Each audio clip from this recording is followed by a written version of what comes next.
ಮುಡಾ 50-50 ಹಗರಣದ ಪಿತಾಮಹನೇ ಸಿದ್ದರಾಮಯ್ಯ ಅಂತ ದೂರುದಾರ ಸ್ನೇಹಮಯಿ ಕೃಷ್ಣ ಅವರು ಮತ್ತೊಂದು ಗಂಭೀರವಾದ ಆರೋಪವನ್ನು ಮಾಡಿದ್ದಾರೆ. 2015ರಲ್ಲಿ ಸಿದ್ದರಾಮಯ್ಯ 50-50 ಜಾರಿಗೆ ತಂದಿದ್ದಾರೆ. ಲೋಕಾಯುಕ್ತ 14 ನಿವೇಶನದ ಬಗ್ಗೆ ಸರಿಯಾದ ತನಿಖೆಯನ್ನು ನಡೆಸಿಲ್ಲ. ತಪ್ಪಿತಸ್ಥರಿಗೆ ಶಿಕ್ಷೆ ಕೊಡಿಸ್ತೀನಿ ಅಂತ ಸ್ನೇಹಮಯಿ ಕೃಷ್ಣ ಅವರು ಹೇಳಿಕೆ ಕೊಟ್ಟಿದ್ದಾರೆ.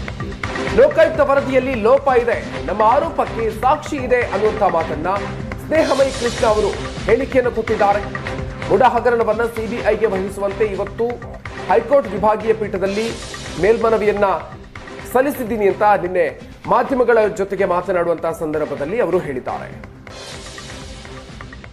ಮುಡಾ 14 ಸೈಟ್ ಹಗರಣದ ವಿಚಾರದಲ್ಲಿ ಸಿಎಂ ಸಿದ್ದರಾಮಯ್ಯ ಅವರಿಗೆ ಮತ್ತೆ ಸಂಕಷ್ಟ ಎದುರಾಗಿದೆ. ಏನು ಹೈಕೋರ್ಟ್ನ ಏಕಸದಸ್ಯ ಪೀಠದಲ್ಲಿ ಏನು ಇಡೀ ಪ್ರಕರಣವನ್ನ ಸಿಬಿಐಗೆ ವಹಿಸುವಂತಹ ಒಂದು ಅರ್ಜಿ ಏನಿತ್ತು, ಅರ್ಜಿ ವಜಾ ಆದ ನಂತರದಲ್ಲಿ ಈಗ ಮತ್ತೊಮ್ಮೆ ವಿಭಾಗೀಯ ಪೀಠಕ್ಕೆ ಈ ಇಡೀ ಪ್ರಕರಣವನ್ನ ಸಿಬಿಐಗೆ ವಹಿಸಬೇಕು ಅಂತೇಳಿ ದೂರುದಾರರಾಗಿರ್ತಕ್ಕಂಥ ಸ್ನೇಹಮಯಿ ಕೃಷ್ಣ ಅವರು ಅರ್ಜಿಯನ್ನ ಸಲ್ಲಿಸಿದ್ದಾರೆ. ಇವತ್ತು ಸ್ನೇಹಮಯಿ ಕೃಷ್ಣ ಅವರು ನಮ್ಮ ಜೊತೆಗಿದ್ದಾರೆ, ಅವ್ರನ್ನ ಮಾತಾಡ್ಸೋಣ. ಸರ್, ಅರ್ಜಿ ಯಾವಾಗ ಅಡ್ಮಿಟ್ ಆಯಿತು, ಏನು? ಸರ್, ಇವತ್ತು ಅರ್ಜಿ ಸಲ್ಲಿಸಿದ್ದೀವಿ. ಇನ್ನು ಯಾವತ್ತು ಕೋರ್ಟ್ ಅಲ್ಲಿಗೆ ಬರ್ತದೆ ನೋಡ್ಬೇಕು ಸರ್. ಏನು ಸ್ಟ್ಯಾಂಡ್ ಸರ್? ಸರ್, ಈಗ ಏನು ನಾವು ಹಿಂದೆ ಪಿಟಿಷನ್ ಸಲ್ಲಿಸಿದ್ದೀವಿ, ಆ ಸಂದರ್ಭದಲ್ಲಿ ಮಾನ್ಯ ನ್ಯಾಯಾಲಯ ಲೋಕಾಯುಕ್ತ ಸರಿಯಾದ ರೀತಿ ತನಿಖೆ ನಡೆಸ್ತಾ ಇದ್ದಾರೆ, ಸಿಬಿಐ ಕೊಡೋ ಅವಶ್ಯಕತೆ ಇಲ್ಲ ಅಂತೇಳಿ ಒಂದು ನಮ್ಮ ಅರ್ಜಿಯನ್ನು ತಿರಸ್ಕಾರ ಮಾಡಿತ್ತು. ಅದೀಗ ಸಿಬಿಐ ಲೋಕಾಯುಕ್ತರು ವರದಿ ಸಲ್ಲಿಸಿದ್ದಾರೆ.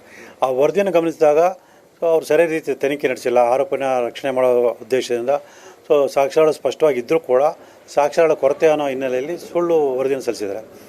ಇದನ್ನು ಮಾನ್ಯ ನ್ಯಾಯಾಲಯ ಗಮನಕ್ಕೆ ತಂದು ಮತ್ತು ನಾನು 14 ನಿವೇಶನ ಅಷ್ಟೇ ಅಲ್ಲ, ಆ ನಂತರ ಸಿಕ್ಕ ದಾಖಲೆಗಳನ್ನು ಮಾಡಿದಾಗ ಸಿದ್ದರಾಮಯ್ಯನವರು ಮತ್ತು ಅವ್ರ ಕುಟುಂಬದವರು ಇತರೆ ಜಮೀನಿನ ವಿಚಾರಲ್ಲೂ ಕೂಡ ಇಲ್ಲಿ ಅಕ್ರಮ ಭ್ರಷ್ಟಾಚಾರ ನಡೆದು ಸ್ಪಷ್ಟವಾಗಿ ಕಂಡುಬಂದಿದೆ.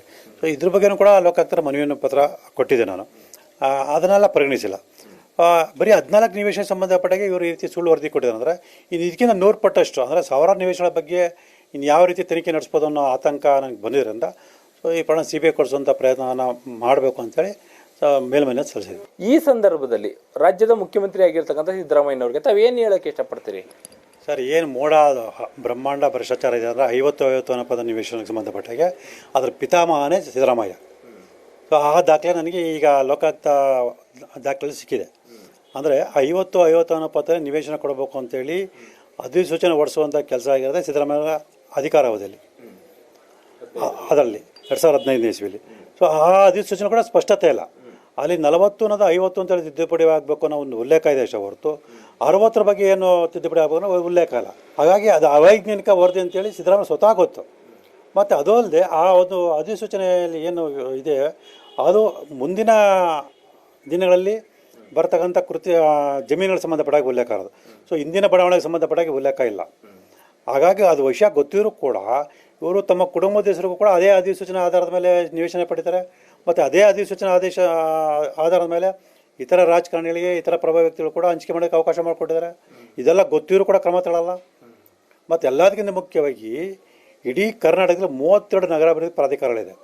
ಆದರೆ ಬೇರೆ ಯಾವುದೇ ನಗರಾಭಿವೃದ್ಧಿ ಪ್ರಾಧಿಕಾರಗಳಲ್ಲಿ ಈ 50 ಅನುಪಾತದಲ್ಲಿ ಒಂದೇ ಒಂದು ನಿವೇಶನ ಕೊಟ್ಟಿಲ್ಲ. ಅದೇ ಸಿದ್ದರಾಮಯ್ಯ ತವರು ಜಿಲ್ಲೆಯಲ್ಲಿ ಅಂದರೆ ಮೈಸೂರಲ್ಲಿ ಸಾವಿರಾರು ನಿವೇಶನ ಹಂಚಿಕೆ ಆಗಿದೆ. ಇದರ ಉದ್ದೇಶ ಏನು? ಸಿದ್ದರಾಮಯ್ಯನವರು ಈ ಅಕ್ರಮದ ಪಿತಾಮಹನು ಇದನ್ನು ಸ್ಪಷ್ಟ ಗೊತ್ತಾಗುತ್ತೆ.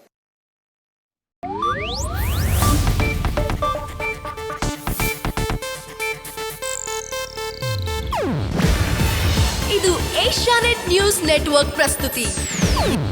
ನೀವು ನೋಡ್ತಿದ್ದೀರಾ ಏಷ್ಯಾನೆಟ್ ಸುವರ್ಣ ನ್ಯೂಸ್.